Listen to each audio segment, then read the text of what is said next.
All right. Well, I think let's talk about that. One sector. Actually, it's just one stock where the impact is being seen. I'm talking about Muthoot Finance, right?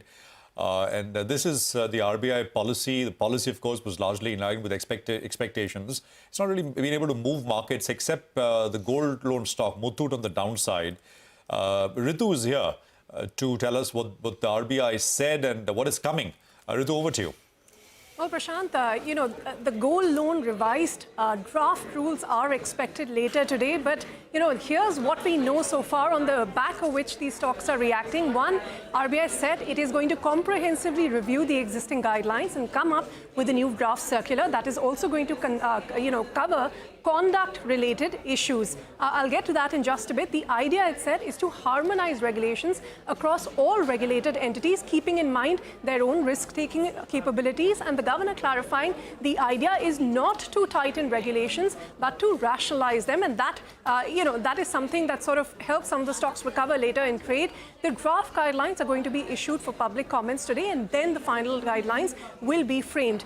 Now, what are these shortcomings or conduct-related issues that RBI is talking about? If you remember, in September, when RBI had come out with some, sort of guidelines on the gold loan circular, it had said it had observed shortcomings when it comes to third-party use for sourcing of these loans, the valuation of gold being done sometimes without the customer being present, weakness in monitoring the loan-to-value ratio, which is 75%, incorrect application of risk weights when it comes to assessing gold loans. So there were various irregularities that RBI had spotted, and perhaps those are some of the things that it will look to sort of, clarify on in this new circular. Also keep in mind that gold loan is the fastest growing loan segment across any category. Now, it is classified under the personal loan segment, but as of the latest data from RBI end of Feb, in the sectoral deployment, you'll see gold loans grew by almost 87% over the previous year, while the industry average credit growth rate has been 10-11%. So perhaps that's why you're seeing RBI act on that segment.